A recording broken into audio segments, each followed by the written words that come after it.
What is going on, Grove Gang? And welcome to yet another episode of I Know the Owner, where we talk about the good, the bad, and the ugly of Black entrepreneurship. I am your host, Dr. Jamaris Glenn, co-owner of 7th and Grove and Madam Fortune Dessert and Hi-Fi Parlor here in Tampa, Florida. Owning a business is no easy feat.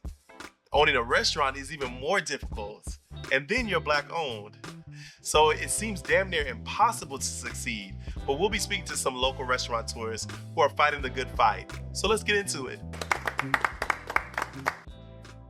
Well, welcome everyone to our house. Yes. I feed everybody.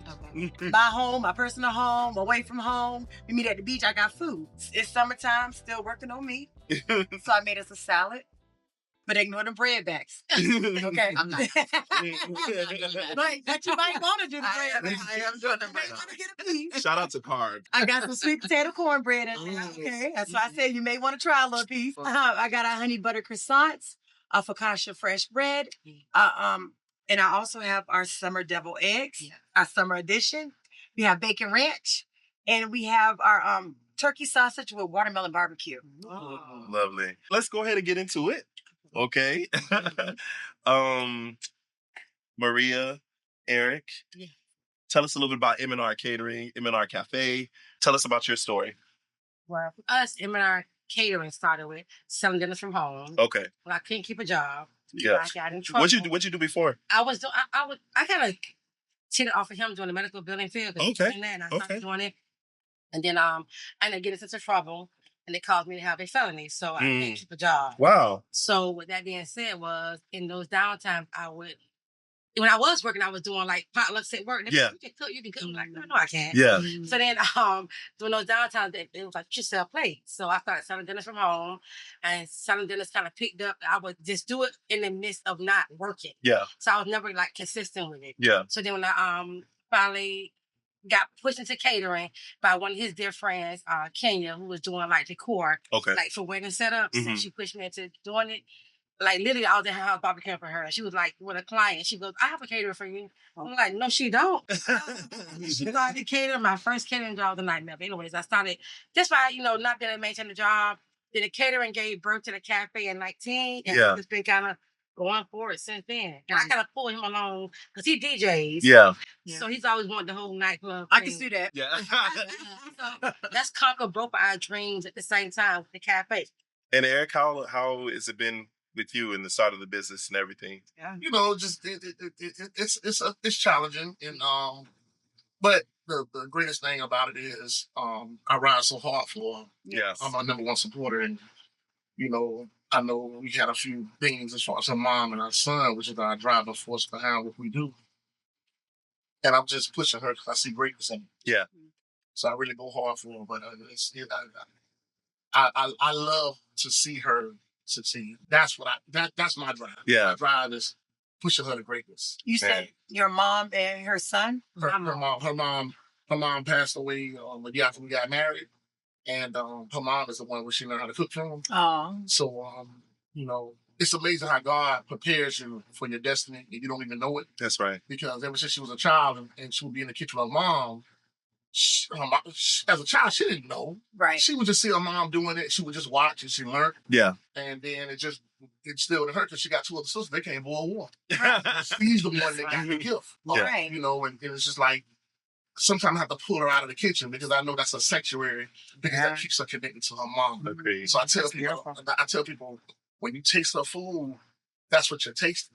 Certain things you just can't duplicate. Yeah. And I share the same love too. I grew up watching my grandma cook. There's a connection there, right? With when we have especially Black women in food. Absolutely. Yes. Food, love, family, communing with each other. It's just a beautiful thing. When you eat this food, it definitely transports you to a place of nostalgia, right? Like to your grandmother's house, to your cooking for your children, or back to college when you were cooking for, the dorm rooms and things like that. Yeah. There's just nothing that really, really you can experience like being in the kitchen, cooking a plate of food for someone. Absolutely. So I love that. Absolutely. All right, Chef J Magic, tell us a little bit about your journey, how you started with Outside Kitchen. So graduated from culinary art school. Okay. I did not know you were classically trained. Yeah. All right. I got a degree behind it. Come on now. Oh, wait a minute now. He's not joking with it. I was out. We're not just following the chef. Not just influencer. Right. Right. I worked at a few restaurants before I even jumped into the game. So I soaked up game from like Ocean Prime, Marriott. First job was at the Hilton as a breakfast cook, and just took that as motivation to learn game because it's better to have insight to know what you get yourself into before actually doing it full-time independent. Yeah. So I sold a game from that. I shot a cooking DVD. With shooting the cooking DVD, I always wanted to branch off and build my own brand. So I used to hustle the DVDs like a mixtape. Yeah. Let's go. Get trespassed outside the mall. Is your picture hanging up at the mall? Don't even worry about it. We gonna that hard. We came back with prime. So I linked up my wife. We met. Long story behind that, but good story. Yeah. But back on the culinary topic, started selling food out the back of the trunk. Then from outside of the trunk, it was just like when you got so many people that's ordering food, it gets overwhelming. So I'm like, man, I'm scratching my head like, man, it ain't no way we can just keep pulling up the people job sites. Sure. And you know what I mean? People ain't coming down. Hey, I go on break at 11 o'clock. But they coming down 11:30 and now the other person got to get the food, so it just becoming a big cluster. Yeah. Whatever. Yeah. Then you could cuss his cable. Oh yeah. Outside kitchen, basically like right in front of our house in the hood on 30th Street. Wow. Popped open a tent. I had some woks, a little propane. I remember that. Yeah. I remember. You know what? I watched that grow. I said, "Ooh, this gonna be a problem." Let me go to the line. I just started turning up, just bringing gourmet to the hood. Fast forwarding, we just started going viral, cooking for a lot of Bucks players. The whole team, darn near. Yeah. Facts. And then it just got to the point to where, got into a food truck situation that kept growing the brand, and then it's just to the point with that growing and being consistent. Then it's like, okay, we got enough money. We go 100% independent. Yeah. We get our business. We do it the way we want to do it. And that's the point what you hustle for at the end of the day. No, I actually remember. I don't know if you remember. I would order food from you. Yeah. So I never forget you. I was like, I ordered this amazing lasagna that you used to make. Yeah. Do you still make that? I don't. No, you don't. Okay. But so I need to tap back. You got to tap back in that thing. But the fact that you came and met me at a Bank of America on Hillsborough and delivered that lasagna to me, I always kept you in the back of my mind because as a matter of fact, even when we did Seventh Grove, I reached out to him to be a chef. You know what's crazy is when you DM me, I was in the bed with my wife and I said, look, he been rocking with me. Yeah. But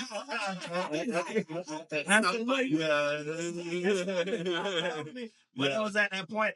I remember it was at that point that our names started getting big. Too. Absolutely, everything has a purpose. You know what I'm saying? And I truly believe that. And I'm just so glad of you. I'm so happy for your success. Appreciate everything it, that you've Thank done. you, man. Yeah, absolutely. Yeah. Next we have Miss Lanice Germany of Livio's. Tell us how you came to be and your story. Wow.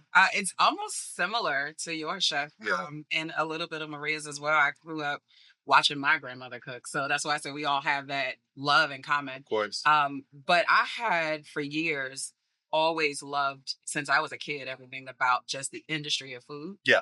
And so I remember having my daughter, Olivia. I had my son. I named him Omar by default because of my husband. I didn't care. He was like, can you name him Omar? I was like, sure. But I knew if I ever had a daughter, her name would be Olivia. Yeah. This is well before I met my husband. So, of course, I get pregnant. I have my daughter. I name her Olivia. And I remember one day feeding her, sitting on the couch, saying that if I ever have a restaurant, because a restaurant was something that I had always wanted. Of course. I said, if I ever have a restaurant, it would be Livio's. Yeah. Bourbon Street Cafe. Okay. So the name was born well before the company. Yeah. And so fast forward to some many years later, I'm at my healthcare industry job, and I was there for about 10 years. Wow. And it was the last 2 or so years that I just had this burning desire to do something different. Yeah.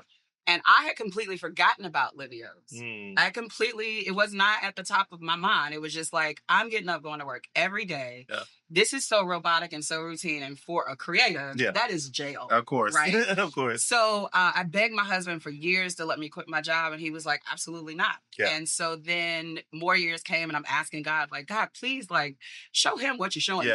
Right. And so then he finally, what happened was I ended up applying for a promotion and being offered the job. And then 24 hours later, they rescinded the offer. Wow. So I go home and I tell him about it. And to him, these people done disrespected his wife. Sure. And he was like, F that job. I was like, okay. So I quit the job, but I have no plan. Yeah. I have no thought about what I'm going to do. And he gave me a good maybe 6 months out here to just be a alleged housewife and figure out what life was going to be. Right.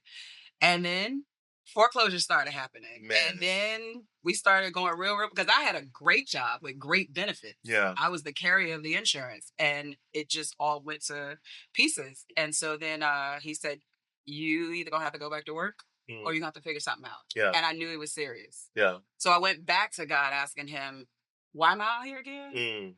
And then the very next morning, I literally sat to a computer and remembered Livio's. Yeah. And every single Friday for 2 years, I delivered meals out of the trunk of my car to those corporate places. Yeah. And it just grew and it grew and it grew beyond my control. And one day I delivered to Tico Power Plant out on Big Bend Road. Yeah. And they were like, hey, you just dropped some food off here. Can you cater our lunch and learn next week? I was like, sure. Yeah, absolutely. And it was like, send me your catering menu. And I was like, I'll send it on Monday. Because I got it. Hold on, let me get off. And that's exactly what I did. I go like all the places that I love to eat or whose food I like. I would Google them, see what their prices were. Yeah. And put all my catering menu. That's right. And I said, that's not cheating, y'all. No, it's not. That's not inspiration. And I sent that catering menu, and they ordered soul food of all the things. Wow. All this fancy menu I put together. They ordered smothered turkey wings and collard greens. Right. But that's the birth of the catering, and that's how we've started, and we have grown with almost 10 years. We're celebrating 10 years this year in business. Congratulations. Thank you so much. We do all the catering. We do school meal contracts, so I'm very familiar with government contracts. Yeah. There's so much more to come that I'm really excited about. And my personal story, I think I was first exposed to you by, you had cooking classes. Oh, we did. And me and my good friend Tiffany Hubers, we went to your cooking class, and you kind of taught everybody how to make delicious but nutritious meals. Thank you. Things like that. And so I was really, it was a long time ago. And you sing too a little bit. I think you did. She sings at home. Yes, she did. It was a dinner and a show. I signed up on your open mic night on a Wednesday. I brought my brother here for his birthday. Oh, yeah. And I signed up to sing, but I never got called. So I was like, okay. No, we fixing that. I'm going to be partnering. I was like, we fixing that. We fixing that next time. Yeah, she just sings very well, and I think it was like an NDRE song. Yes, it was. And great. Wow. It was just a wonderful experience, and I think like your spirit above all really, really impressed me. Wow. And so I really appreciate you and everything that you've done for this community. Thank you so much. Yeah. Lanice through Facebook. She DM'd me. I was like, what is that girl? Yeah. People were like, you should meet her. Yeah. So again, Kenya was like, you need to inbox her. Yeah. So I inboxed Lanice. Yep. Yeah. We met up at where we met? Grossman. We went Long there. time ago. We shut the building down. We did. Yeah. I got in the car. At the time I wasn't licensed. I wasn't insured. But I was still catering. I'm like, this is what I want to do. But I have been told it takes so much required to do so. Yeah. I met Lanice. She's like, girl, you do this and that. Yeah. But at the end of the week, I was licensed and insured. Wow. All right. And that's what it's about, mentorship. And lastly, I think you shared a little bit of your story on the first episode, but I kind of want to give everybody kind of like a revisitation of the birth of Seventh and what really made you, create this business? It was something that I knew I wanted my own. I didn't know what it was going to be. Like we all share in common. Yeah. We all always had a love for food. Always. I sat in the kitchen and watched my grandma's cook. My mom's mom, what people don't know, she got to a point she couldn't walk. She got so sick. So we would get her in a chair and she would make us cook. So we'll make pound cakes. Yeah. We'll make sweet potato pies. She'll be like, bring me that butter. Is it soft? Yeah. We'll poke at it. Yeah. Yeah, it's soft. Bring it here. And my other little cousins, they wanted to go outside and play. They didn't have time for it. But I made time to do that for my grandmother. Yeah. So and I still don't know how to bake, y'all, but I could. But that was just like things there that just drew me closer and closer to food and food. Of course. And I knew I wanted to do something and be somebody. I just didn't know how I was going to get there, what the hell I was going to be. Right. Right. So I went to school, got my degree in education, got my master's. I even thought about going to law school, started studying for LSAT, waste my time. Started on my dissertation for a PhD. That was a waste of time. To start a barbershop. Yeah. But, that was a step into the door of my own ownership. Sure. Bought a smoke shop. Don't smoke a damn thing. But from there, I found a niche. I like to party. Yeah. You are a party. So on Fridays, we'll all pile up in the smoke shop. I closed down the barbershop, but wasn't making shit in it anyway. So from there, I started my own. Grew from a smoke shop to a hookah lounge into me and my business partner, best friend. We started hosting parties, dinner parties. It just got to the point, it's like, Jamar, we're spending more than what we could ever make. Wow. So we're paying people to have these things and to hold these things and host these things. It's like, we need our own space. The hell with this. Yeah. And Jamar, I'm going to work. I'm right. Like, okay, Free, I got us. Wow, that's so funny. I love it. So I just called them one day. I was like, I got a phone call. They was like, you got 4 days to get us this money? I was like, uh-oh. Yeah. Got the money up, called Jamar. I'm like, hey, you may want to leave that job. Because we in there. Right. And from there, it just grew and it flourished into, I would say, like, the neighborhood's dream, the neighborhood's community spot, the neighborhood gathering. We did something for our city that our city wasn't used to. We forgot about. Yeah. I mean, like I tell people, you got to remember, it was a time where Blacks, we weren't allowed to eat more. That's it was right. like everything we had was gone. That's right. We weren't allowed down here. When we got down here, we weren't welcome down here. Yeah. So we just changed the face to hospitality here in our city. We gave this to God, and look what God done. Yeah. We have flourished into other corporate spaces. We have flourished into major partnerships. We have, hell, we've been blessed to be with Pepsi on this long journey. I mean, we've been a part of the NFL. We have been a part of Growth. We've just been a part of things, and we're still growing. Yeah. I mean, we're trying to grow ourselves into the largest Black-owned hospitality. Yeah. Right. And we will. Yeah. He's definitely showing the blueprint. Yeah. For sure. Yeah, I think on a bigger scale, but we stand on shoulders of a lot of Black-owned businesses that my mother was a hairstylist off of 22nd in Hillsborough. So there used to be that Scott, for those who don't live in Tampa. That large Scott used to be a Thoroughbred Music. Across where that Popeyes used to be a Grandy's. But in that plaza, that's right, Fred. And the Grandy's used to have fried chicken and cinnamon rolls. That was the best thing.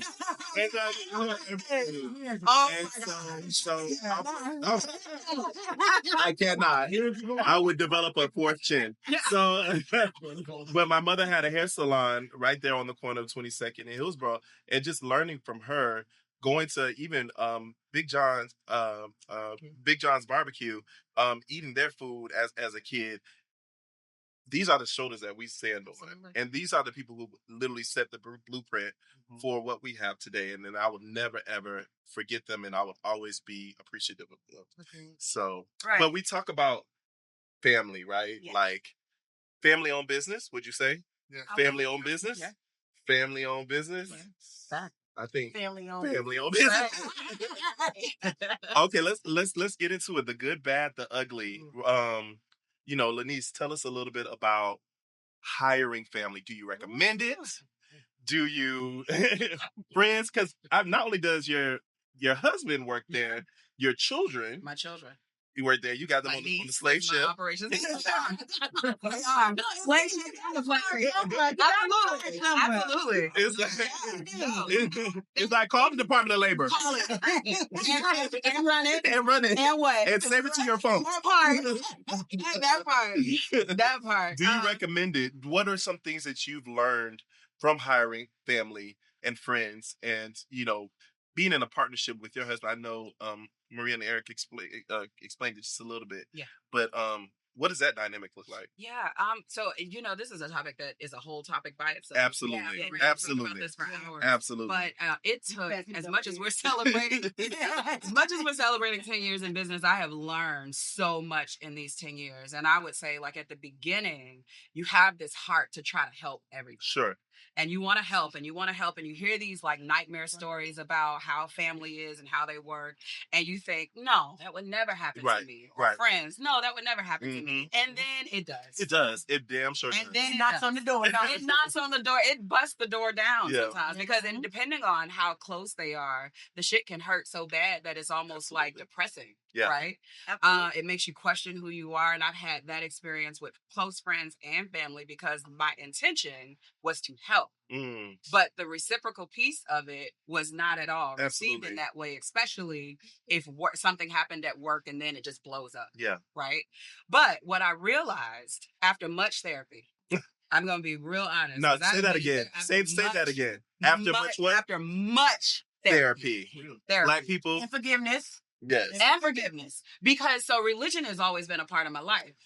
Faith and Christianness, that's not but Christianity and the word. Right. It did. Almost passed.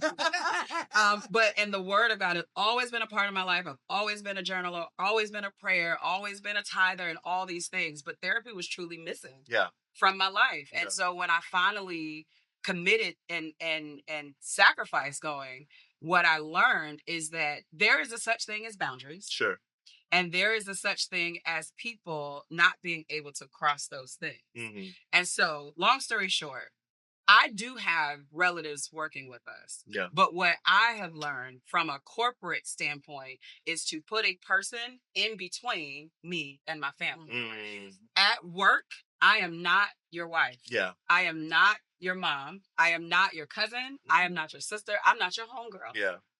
I am the CEO of this company. That's right. And so if you work here, you will respect that boundary. Right. Correct. Right? So my husband and I, it was years where he would show up and he'll do the task and then he go. And wait a minute. Yeah. This is a we thing. That's right. That's right. And then it weighed on me for years. And even my kids showing up late for work or half-ass doing things or, all the cousins. Yeah. Same thing. Mm-hmm. The money doesn't put a title or relationship on any of that. Yeah. And we're bleeding in this area. Yeah. So it was a hard come to Jesus conversation with my husband, a hard come to Jesus conversation with my children. Yeah. If you're not going to take. Yeah. If you are going to be here, you are also going to give. Yeah. Right. And you will respect the boundary of Lanice, the CEO. So my family reports to a supervisor. Mm-hmm. My husband and I, not so much. Right. He's still my husband. He's still my business partner. That's right. And he's my coworker. That's a lot of titles. Oh, right. And so, we have to cut. I had to force the cutting off of the switch and then teach him the boundaries as well. When we're at work, hey, nope. Your feelings from the argument that we had at home. Yeah. That's out the door. Doesn't belong here. Amen. It doesn't belong here. It does. Yeah. Cause and we. Did you hear? She said, do it in my good ear. Right. Your feelings. It's real. From the argument that we had at home about something personal has nothing to do with the CEO and the CFO of this company at work. Now, at work, we can have CEO and CFO disagreements. Right. And CEO and CFO conversations. Sure. But what you cannot do is say, well, you always, no. Yeah. Now you bring it home in here. Yeah. And he hates when I do that. Yeah. But the therapeutic me have learned boundaries, and I am incorporating those boundaries, and it's really working for us. Yeah. Yeah. What about you, Chef J Magic? Because and let's get to it. I mean, we did talk about friends, and your beautiful, I don't know, is your fiance? Okay. Wife. Your beautiful wife. I'm so sorry. She's absolutely stunning and amazing, brother. Appreciate it. And has such a, I don't know about when the doors are closed, but her spirit is so beautiful. And so tell us about like how that works. And even with friends, like how do you run your business? All right, so as far as me and my wife, we got a good chemistry. We got a good balance. Okay. I think with us, like, started from really being on the pits of outside and really muscling, like, because, like, I ain't gonna cap. Like, sometimes she be going harder than me. So I'm like, come on, man, let's go to bed. Nah, I gotta make banana puddings. I gotta I gotta have 100 orders by tomorrow. And I'll be like, all right, cool. You know what I mean? We balance it out pretty good. Yeah. We don't really, like, if it ever gets to the point though, she gets annoyed being on that register. Yeah. Day in, you got of course ghetto customers. That's right. Talk about it. She be like, oh my God. No, I can't do this shit. Yeah. This can't be life. Just take off, hit the gym. Yeah. And that's when we got our daughter. She'll come in and you know what I mean? Yeah. She'll get busy and fill in that place. So I'll be like, sometimes I'll be like, nah, just take off today. I'm gonna handle the restaurant. Sure. Because I want you to be in a good mood. That's right. Yeah. That's right. Before we even doing that, if you need an extra day, just do that. But don't do it on a Friday and Saturday. No. So, as far as friends or like, let's just say family members. Yeah. That's the tricky part with bringing somebody into your business because everybody pocket watch. Yes. You gotta be careful with who's working the register. And they're like, man, they gross XYZ. That's right. Or they making XYZ. And like, bruh, you have no idea, right? Yeah, what you even doing, even spreading, right? So you gotta be careful because everybody just think because they see tickets running in, they see a line around the corner. That's right. They don't even know at the end of the day how much expenses you really have to constantly pay out, and then it becomes you got to be careful because you inviting so many people that's close to you. And then now you like to gossip in the family. You know what I'm saying? So it's just you gotta go off. I really just go off of energy base. Like, you know what I mean? Like I just say, okay, cool. Well, I got my wife here, I got my daughter here, and I got a cousin here. But I'm not gonna hire 2-3 more other cousins. Right. You know what I mean? Because this cousin don't have the same energy as this cousin. Right. You get what I'm saying? And everybody just don't have that balance in the kitchen. Then the last thing I want is a kitchen full of grouches. Yeah. You know what I mean?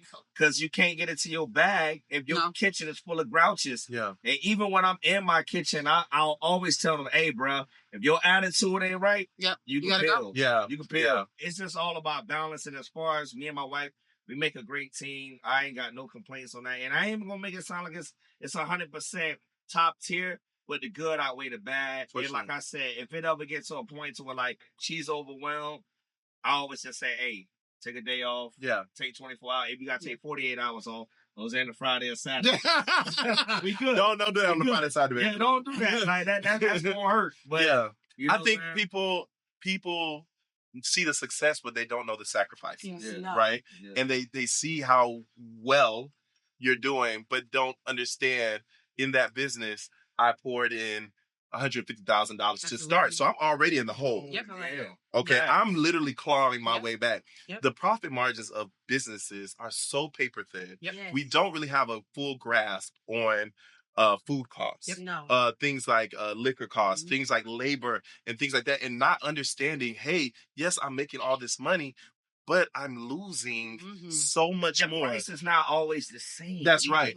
People don't know how to understand That's right. So lobster one day would be for a case, $110. Yep. The next day you go, it's $130. That's right. Went up it's a thing. And then, but people see the restaurant business because it's low hanging fruit. I see this as, okay, well, this sandwich costs $25. Now I'm pissed that it's $25. But it's really because the economy is changing. Right. People cannot afford to live anymore, Right. right? So now that my rent is $500 more, I don't have that discretionary spending anymore to where I can enjoy certain things like buying a bottle of 1942, like buying a nice expensive champagne, or going to have a steak dinner, or going to M&R getting some food, going to Chef J Magic, going to Seven to Grove, going to Livio's. You know, we are in a niche where it unfortunately we are where people use their discretionary spending, and we're the first thing that they cut. We're the first thing that they cut when they don't have the funds. Absolutely. From last year post to this year, you put your numbers, you see the difference of the economy, the effect it had on buying one to eat. Absolutely. And it's easier for you to attack that business than to say my rent is too high, Right. Correct. or my utilities are too high. Sure. You know, so or you haven't gotten a raise at your job. Yeah. You know, so it's real. It's real. Sure. What did you think, Kalia? It's not all bad working with family and friends. True. I mean, our mothers work for us. And that's the biggest blessing we have is our parents being here for us. And they are some lionesses. Yes. Like, yes. they do not fucking My play. mom goes on vacation on a cruise, baby. Yeah. And still answer phone. That's right. She still make reservations. That's right. She's ain't nobody taking no order. What's going on? That's right. I'm like, Mom, you on your ship. You enjoy your vacation. No, you need this money. Yeah. I love it. Yeah. I love it. Right. So it has its perks. And like, for instance, too, some of our good friends have worked for us. That's right. Our publicist, Tiffany Huger, who has been an absolute blessing for us. Absolute blessing. Some of the biggest platforms we ever been on has been because of her. And she's an employee of ours. Love it. Yeah. And like you said, too, that draws that line. It does. When you're here, I'm your boss. Right. Yeah. But when we sitting outside drinking that 1942, Yep. we home girls. I am home girl. That's my good Judy. That's my good Judy. Right. We all agree in the restaurant business, it never stops. Never. It No. never stops. It never stops. You are on vacation in Turks and Caicos, somewhere enjoying yourself. Guess where you at? On your phone. On your phone. On your email. My favorite line, sorry to bother you. But you're not sorry. So do you think that we are creating those monsters though? Like we allow them to have so much access to us that they feel like they always need to have their hand held. Yeah. And I think that's troubling because we're paying them. Absolutely. You know, and some of them want to be paid. Absolutely. Some of them want to be paid like here. Yeah. You know what I'm saying? They're like here, but the experience and the know-it-all is here. Another whole other thing that I often think about with issues like this is I go back to systems and processes. Mm-hmm. Amen. If you don't have those in place, the cell phone is going to constantly ring. How do you look for good people? How do you look for good employees? Oh, it ain't me. This is not sponsored by Indeed. But if you do want to sponsor, What a sponsor. we'll edit that part out. We got the partnership. All right. It's tough. I mean, man, you gotta. It's tough, and I'd be like, damn, how can I find the next me? Or That's right. Yeah. Like, You're not gonna You're right not- up under me. I don't know. It's tough because it's like, man, I be and it's crazy because I be like, damn, I know I'm a cool ass boss. The Bibles out there. Man, this don't matter. It don't matter. It's not good enough. I be more any employee that works. That's for right. Me. I don't give out sneakers. Yep.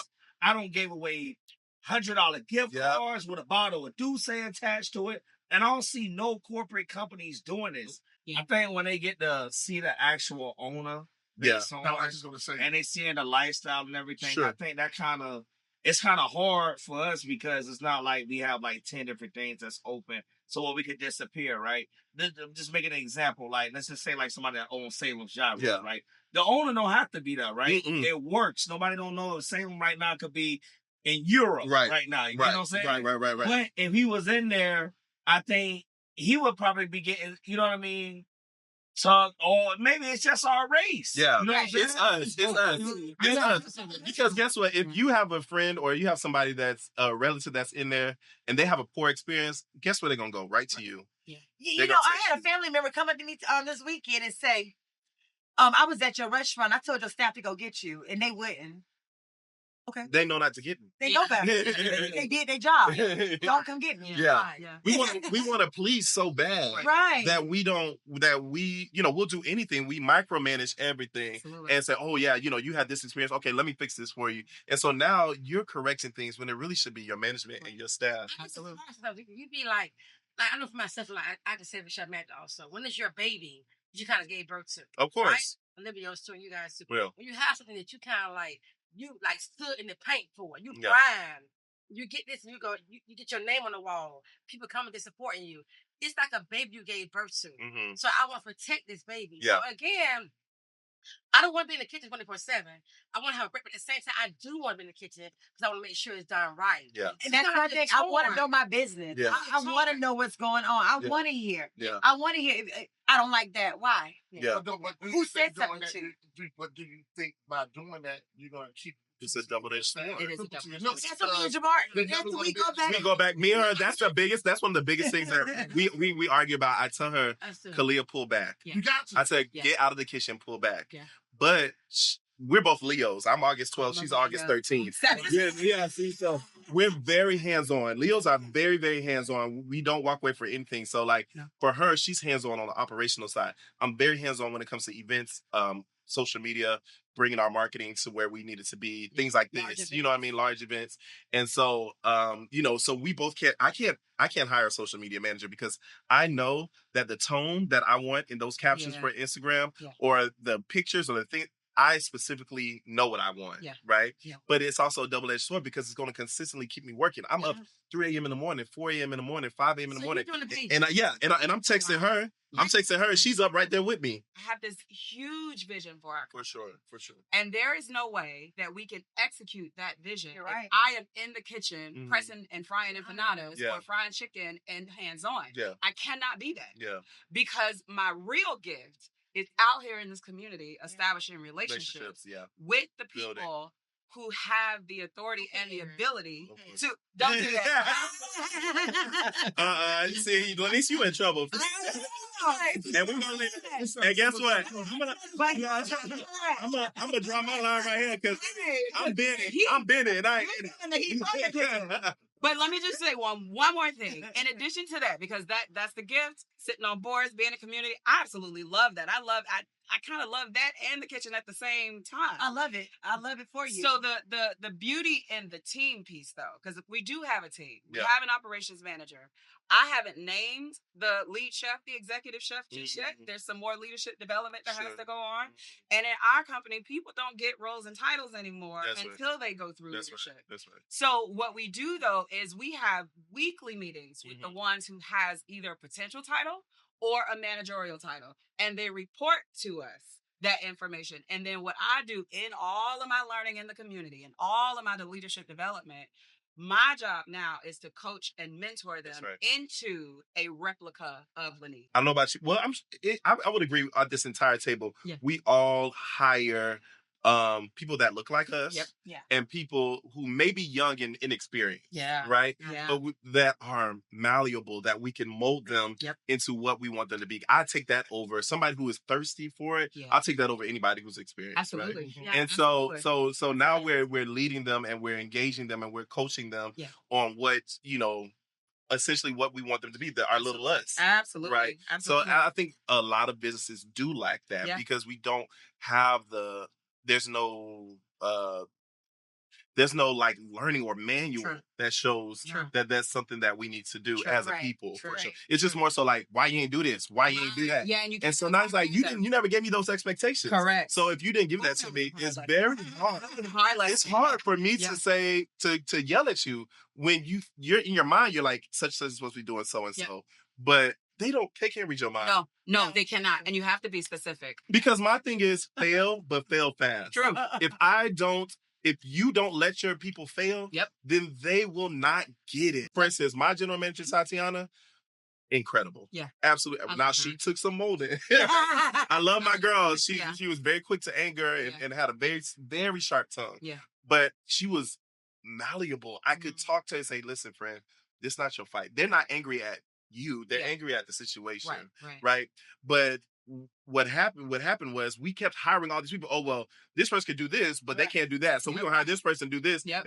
And that is a very expensive and a shitty way to raise. Sure. So, everybody in this building, yeah, it's cross you. that's right. We cross that part. Because if my men just need to know how to bartend, they need to know how to bus tables, they need to know how to serve, they need to know how to cook, they need to know how to host, they need to know how to do security. I don't give a fuck. Be somebody ass. If you need to be somebody ass, you don't have to beat that. It just is what it is at this point. Because guess what? I'm keeping my business open with or without you. And so it's gonna be what it is. You're not wrong for doing that. Yeah. I feel like you should be cross-trained. Like on any job, you may start out like us with the medical business lanes. They'll have you reading charts. They'll have you diagnosing patients. So it's things you're going to be cross-trained on those things. Right. Of course. Do you feel, I had a bad lesson with a friend of mine. I was talking to him the other day, and I had someone that left our company that I really was kind of close to. And he said, Marie, it's okay to mourn that relationship. He said, it's like breaking up with a relationship. Yeah, absolutely. You lose somebody that's close to you as your employee. Yeah. Someone that you kind of sold into. Yeah. And you kind of put your all into. And I said, that's a great way of looking at it. It's like a huge breakup with that person because you put so much of that person hoping that they're gonna stay in your, in your business, and it doesn't work. You take that very personal. Me too. They might be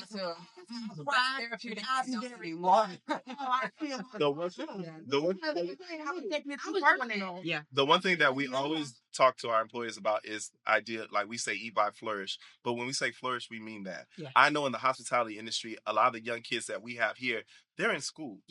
And they're just this is a passing through. Now there's some that are very dedicated and want to do this as a career, but there's others that are passing through. And when they leave, and they could be my strongest person, it's okay to mourn, but baby, get up the next morning. Absolutely. And continue to fight the good fight. Absolutely. Because you're going to continue to coach. And guess what? And I've had people that we have created and they've grown into this incredible person. They go on to another restaurant. Sure do. And take all that experience, everything you've taught them, and go and the opportunity you gave them. At the end of the day, that's what flourishing is, in my opinion. I had to see it that way. Otherwise, I would hold a grudge. Yeah, that's what thing. And it's business. It's nothing personal. No. But do you feel that Tampa is competitive? Do you feel that it's cliquish? What are your thoughts?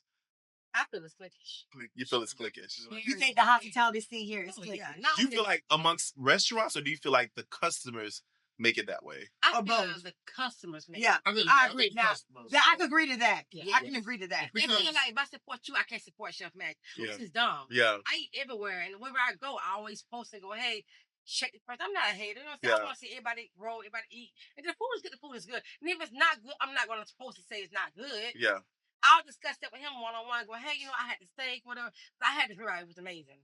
Yeah. And I posted. But I'll tell him, hey, you know what? It wasn't how I cooked, but I could see he personally made sure that I had a great experience. Yeah, absolutely. Right. And that was a lot. That was meant a lot to me. Yeah. So, Why do you feel that it's amongst Black businesses that it has to be like a competitive, like we have to pit each other against them? Because let's be honest, right? So we can go down to Armenian Waters, and there's so many Latin-owned businesses, so many Hispanic-owned businesses next door to each other. There's like 24 of them. You got La Teresita, you got like all these other places. They all support each other. And they all support each other. They all support each other. And they serve the same thing. About one another. They're not saying don't go down there. Right. Don't go to that, but they don't use fresh chicken. Exactly. Don't do any of that. Or I can go to, Hot Walk, China Walk. Right. Dragon Walk. Yummy House. Yummy House. Big Head Walk. It is. And like they still, everybody's serving General Tso. Everybody's serving, Kung Pao chicken. Yeah. But there's nothing to say, oh, well, because, okay, the thing is, tell me you're a Black-owned business without telling me you're a Black-owned business, right? And so they'll say, what? Red Velvet Waffles. Yeah. They'll say Hennessy Wings or Hennessy anything. But that's part of our culture. Yeah. Grass walls, right? But really, when we really think about it, though, we are developing a culture. And for some reason, we are put in this box where these other cultures are not put in those boxes. Right. But I feel like, too, here in Tampa, I think I'll stand on, we created this blueprint. I must admit, we did create the blueprint for a restaurant and nightlife. Mm-hmm. We are the only restaurant that came to Tampa that opened a restaurant at a nightclub. Yeah, I agree. Nobody else. Yeah. Nobody Black, white, Indian. We did this. Yeah. And I feel like that's the blueprint everybody wants. Yeah. Correct. But And what people don't realize, like Dr. Glenn said, with that blueprint, be very careful. comes a lot of expenses. Yeah. And that's why I say when we speak on panels, we make our own seat at these tables. That's right. That's why I envy you what you're doing. Yeah. I accept what you're doing. I love what you're doing. So much. Absolutely. I love what Dr. Glenn's doing. Yeah. I love being that when we walk in the room, you know who we are. Absolutely. You better know who we are because we work for this and we pay for this. Absolutely. And we pay our taxes on time. Absolutely. I think the only thing that's really going to shift that mindset or even just make it a little bit different, because social media is everything now, is for people to actually see exactly what you're doing right now. Yeah. Putting us at a table, Yeah. sharing these experiences, Yeah. me referring to you, Yeah. you referring to me. You guys have supported my business. Yeah. Just as it's every time I have a party, I'm That's coming. right. That's right. That's right. There's no, they believe there's Yeah. competition. Yeah. We I don't don't believe believe that. competition. a lot of people don't see behind the scenes. Man, I hit him up. He give me the information. Talk to you, especially with you. You and her talk all the time. Yeah. And Mr. Calvin, he's so nice. You could call him. He give you Absolutely. any- Yeah, for So, sure. People don't see that. They don't No. like They it. don't see it. No. These people, you can reach out to them for anything, Anything. and they don't have to do that. Yeah. Nope. I'm so used to us like Yeah. don't want to give no information. Nah, but I do it because I want to see Everybody you win. is- For sure. Let me blurt this out. 'Cause I gotta get it out. Real quick. Get that. Come on, Chef. What do y'all feel about these content creators that have Mm. no content, Don't get us started. no Don't get background, us started. don't even know how to boil an egg, Help us, God. and always like it's like this, right? If you got a bunch of followers, Yeah. and if somebody eat the food, right, but don't know nothing about no culinary history, no nothing, just because you popping or you look good on the gram or you got it going on, people will tend to follow that wave. And if you said it's good, oh shit, I'm gonna go to the That's eat right. out. I'm gonna try it out. Yeah. Instead of taking responsibility to their own and going to try for themselves and really getting a real validated opinion. And this is what I gotta touch on. Like as Black people, I think a lot of people like they just be shitting on other people's businesses Yeah. sometimes. Yeah. When they Agreed. I think they go a little too hard with the reviews. Yeah. And then they make a joke and a mockery out of your situation. That's right. Right? And then it's like, instead of really like, we're supposed to really be building each other up, That's right? right. But they take it, they make jokes for likes and clicks. That's right. Instead of just really knowing like, damn, dog, you could really be sabotaging somebody's home. Correct. That's right. Oh, well, you know better. You know better. Yeah. You do better. Yeah. Nah, dog, why don't you pull me to the Yeah. side and just say, hey, I really ain't like your food. I ain't enjoy it. Now me as the owner, I ain't gonna tussle back and forth with you. You want your money back? Yeah. Right. Can I make it over? Right. Can we invite you back out? But that's yeah. their hustle. You gotta understand. Yep. They get paid for those likes. That's what I think about it. When But they that's say not something, necessarily true. You have Yeah. Keith Lee that is so gentle, that's so kind. He's very kind. He has been to several places he doesn't like. but all He don't cause a mockery on But some of them, It depends on the person. Yeah. It's the heart of the But some person. of them That's brand there's some of them brand are to be messaged. For Yeah. sure. So if I say something We negative, can name a lot of those. Oh, for sure. But, then if I say Yeah. something good, but like you said, what did it do? What does it do for us as a business owner? So I want to I Yeah. just being in that type of position because we were in that Yeah. type of I position. mean, we were too. I want to be very clear that that social media is not a real place. It's not. No. And to be honest, the bad reviews gets more hits Yeah. than the good reviews, Absolutely. and more people come when they Just to- trash your business because they want to know why is it so bad. Right. And when they come and they have a great experience, they come and turn around and say, "I don't know what such and such was Right, talking yeah. about." Yeah. And I say, "Baby, I know because it's clickbait." I've seen reviews about you guys. I've seen reviews about you guys, Too. and I just want to encourage y'all, like, do not allow that to be your end all Right. Yeah. because it is not. Do you guys feel that the restaurant industry is changing Yeah. as a whole, and like Aesthetics now. not just about like Black-owned restaurants, right? But like the restaurant industry as a whole. Like, what are you seeing? The hospitality industry is definitely changing. Yeah. And it's changing for the good. I mean, just looking at Ybor, like I mentioned earlier. I mean, before, years ago, it was all Latino, all Italian and Latino restaurants here. Yeah. Daryl Shaw's coming to change the whole face of Ybor, and I'm excited for it. Yeah. Hell, it started with us being here on this block. Just hospitality alone, I mean, from it just being us wanting to be categorized as a little small Black restaurant to, no, I'm an empire. And I'm going to Absolutely. build an empire. Absolutely. We're going to take this. We're going to build from this. I want our brands in stores. I want people buying this. We're going to ship this. We sell clothes. We sell socks. We sell merch. The hospitality scene has totally changed. That's right. It's jumped more from just us wanting to do restaurants. It's jumped to us wanting to be retail. It jumped to us wanting to get our own liquor. It jumped to us getting our own brands. It's jumped to us. We even have our stuff is trademarked. This is a restaurant. We started with a dream of a restaurant. Now it's just from restaurant to hospitality. Now we're speaking a different language. We're in a different ball game. We're in cookbooks. We're in publications. We're on every media outlet there is. You know, this is greater. This is more than just a restaurant. This is more than a dream at this point. We're chasing something and we're going to achieve it. But my whole thing is, don't just think because you popping that you can just jump into the industry and turn up and think that, because now when you open it up and you really see that it's real.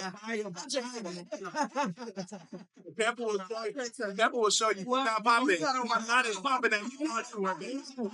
No, you weren't. Maybe that's for 2 weeks. I feel like the restaurant industry is changing a lot. I don't know if it's for the good or not. I think we have to be adaptable and adapt to those types of things.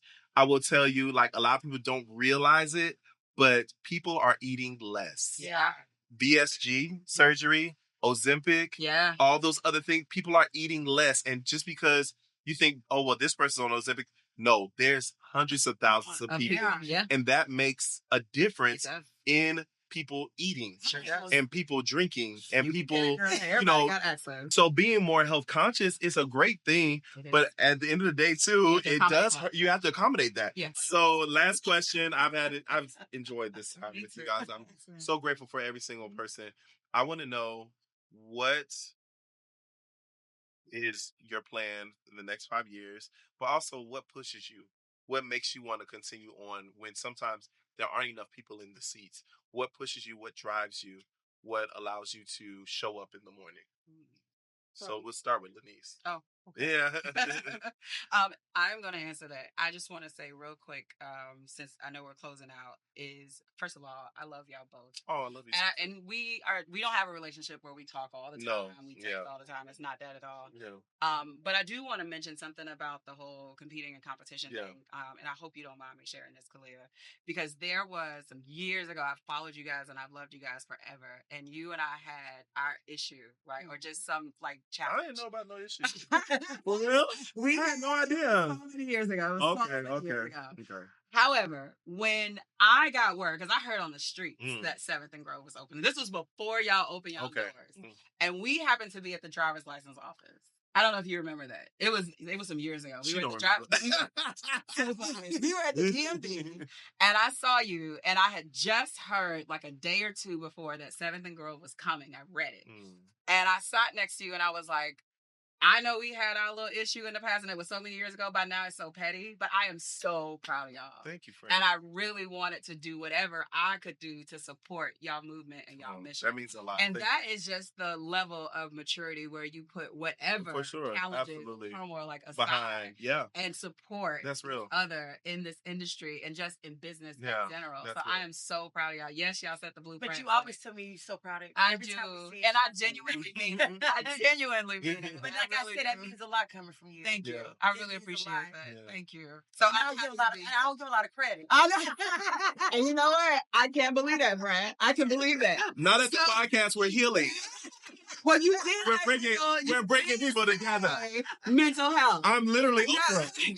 I'm Oprah. Now, so, we were healed prior to today. However, we're bringing people together. We're bringing people together. To the point where I forgot the damn question. What gets you up in the morning? What pushes you? Where do you see your business thriving? So, what pushes me in the morning for sure is, of course, family. I think a lot of us will probably agree to that. My family, my children. I have 3 girls looking at me and loving the fact that their mom is out here just doing the damn thing. And that just makes me so happy. And my husband, who's so supportive. So that is thing one. But thing that is also equivalent to that is just me, myself, going for what it is that I love. Yeah. I love everything about the culinary world. Yeah. I love the food. I love the service. I love the ambience. I love the experience, everything about it. And I desire to do any and everything that I have set my mind to do. Yeah. With no exceptions. Yeah. I don't care. So that is a motivator within itself. When you know you are walking in your purpose, I don't lose sleep over anything concerning this company, because I know that I'm walking in purpose, and I know that God got me. I know He put me here. Right. And so that's a heavy motivator for me. I know we talked about last question. I really want you to just really touch on, and I'll edit it however I want to edit it, but I really want you to touch on, while we are at this table, a lot of us do not have the knowledge of breaking into those industries and getting to those tables to where we're getting these contracts with these businesses, with the housing authority, with, schools and things like that. Like knowing that we can have outside kitchen in these schools for these kids, knowing that we can have M&R Cafe at these assisted living facilities or whatever the case may be. Like, what do you feel like, just real quickly, like 3 steps? Sure. First and foremost, I would say the key to contracts is for sure knowledge. You have to know what that contract is expecting of you. You cannot just say, oh yeah, I can do the work. The second one for sure is relationship.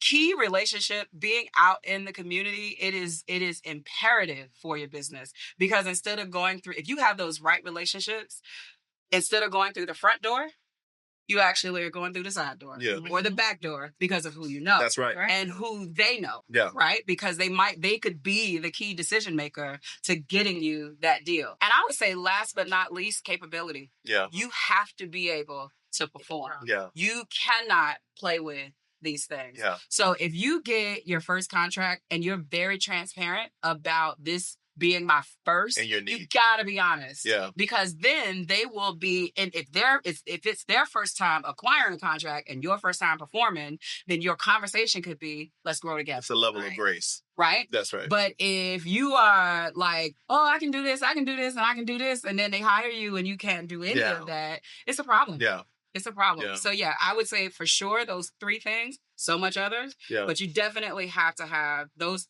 key things as well as a team to support that. And your processes and your policies and your systems is going to be the deal breaker to your execution of those contracts. Gotcha. Yes. Yeah. Very good. Thank you so much. Absolutely. All right. We got M&R Catering and Cafe. Tell us a little bit about, what are your plans in the future, or what pushes you, what drives you to continue on? For me, what pushes me is my son. Yeah. Anybody knows me personally knows, I know part of my story that my son, Marcus, passed away in 2021 in December from cancer. He was a well-known local rapper too. Yes. Mm-hmm. He did a whole album about cancer. And I always see him say how proud he was of me and what I have accomplished. Wow. So, I don't know, teach my husband, we saw how hard he fought in my dog. He fought so hard and he never complained. Yeah.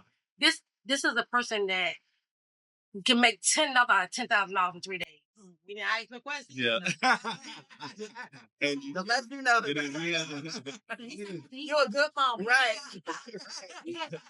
So I saw how cancer basically tore him down. Yeah. From 3 strokes to a Marcus who we no longer even recognize. Wow. He never complained. So for me, who am I to complain? Yeah. Let me get my ass up, go to work. Even when I don't feel like it, I always hear his voice saying, keep going.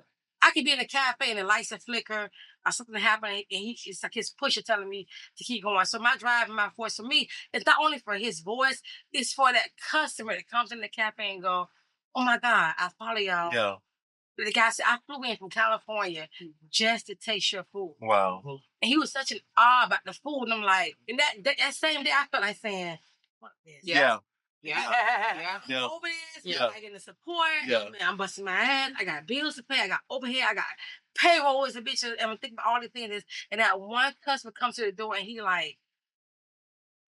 keeps me that back in my back. Maria, keep going. Yeah. So to me, it's bigger than we all want to, make money, but it's bigger than money. Yeah.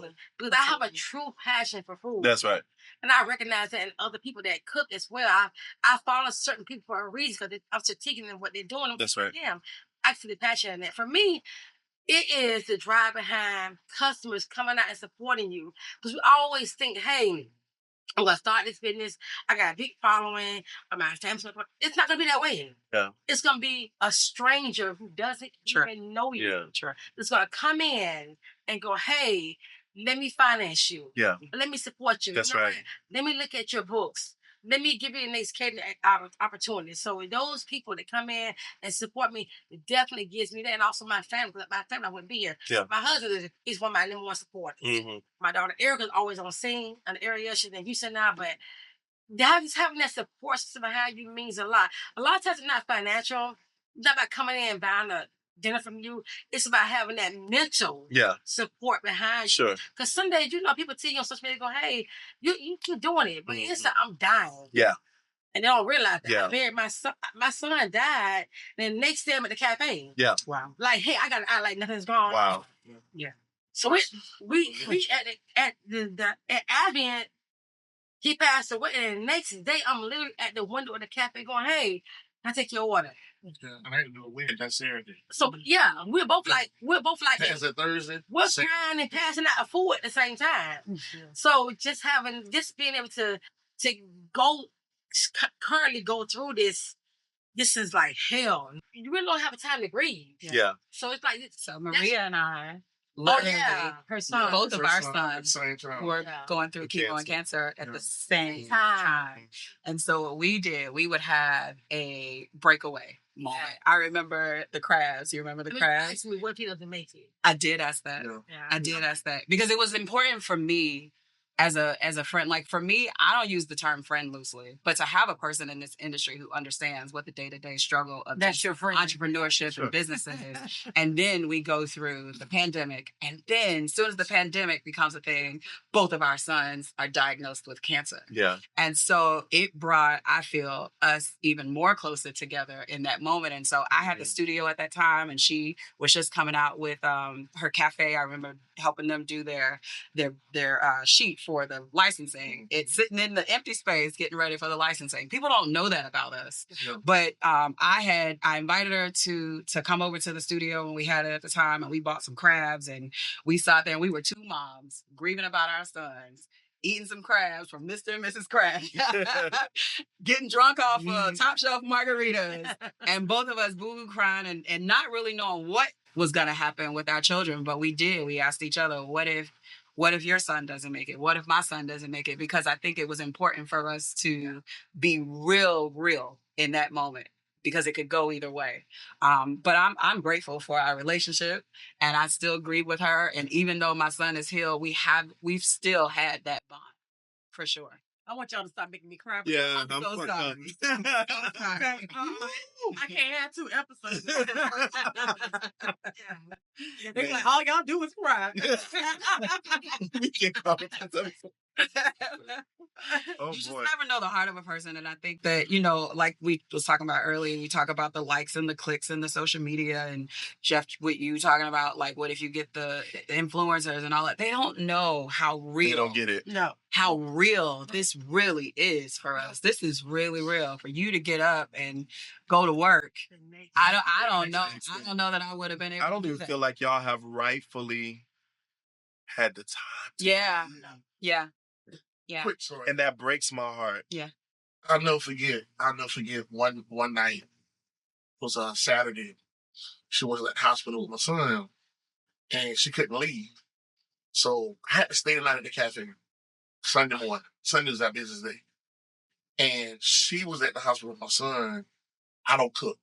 I don't even know how to cook. She had to walk me through on FaceTime to cook and prepare everything for Sunday. Wow. And my oldest daughter had to come in that morning to work the register. And I didn't know what the hell I was doing. She was like, here, take the water, take the rice, wash the rice. Wow. And I walked and did everything, and it came out perfect. Yeah. Wow. And she stayed the night with my son, but it's like, they don't know. They don't know. They don't know. It's real. They don't know what it took to send it to go. Right. Right. Yeah. Wow. Right, Jim. As far as the future go, it's creating simplicity. Yeah. You know what I mean? That's the biggest thing, because I'm so caught up into being a chef that I don't know when to stop going. Hey, dog, I got oysters on the menu. bring out the crab legs, bring out the lobsters. Oh, I got crab. But I mean, that's just being an artist in the kitchen because I'm gonna always stay dropping new chef specials because you gotta recreate. It's like making a new record or making a new beat. So you gotta recreate. That's what keep the doors open.